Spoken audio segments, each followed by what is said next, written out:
Political stories, are very strange, aren't they? Because we only get told the bits that we seemingly need to be told about.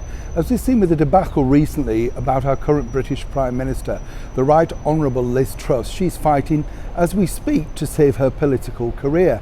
She took over from, of course, Boris Johnson, the Right Honourable Boris Johnson. We should give him his correct title. He had to battle all sorts of things while the media decided to push him out. And then normally on the other side you have the opposition. Over here we have the Labour Party. That's fronted by Sir Keir Starmer, a rather checkered background himself that doesn't really like to be reminded about. His deputy is Angela Rayner. That's right, and she sort of trades on the fact that she's from the wrong side of the tracks that's made good, that sort of thing. All the while dining at the likes of Scott's restaurant in the very heart of Mayfair.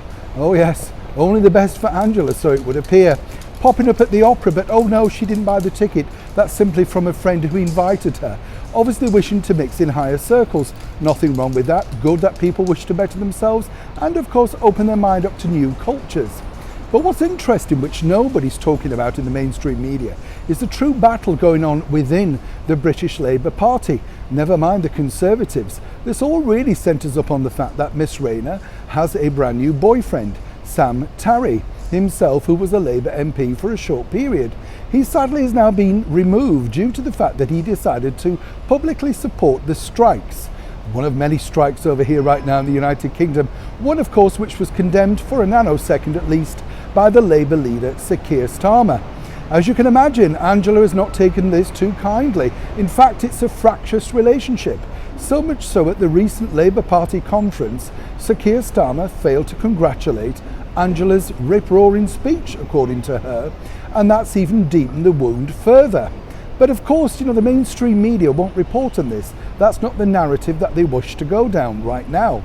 What is interesting though, and as ever we have to say allegedly, but according to a very good source, is that should, and this is a big should the Labour Party suddenly find themselves in an electoral sort of situation and maybe even moving into 10 Downing Street, according to that good source, don't expect Angela Rayner to become Sir Keir's deputy.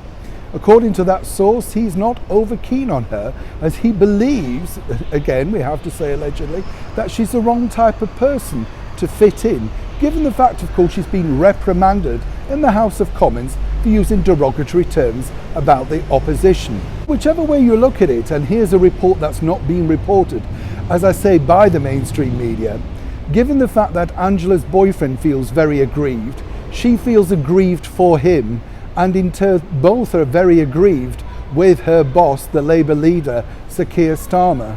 Things are as equally turbulent over in the Labour Party as they are right now in the Conservative Party.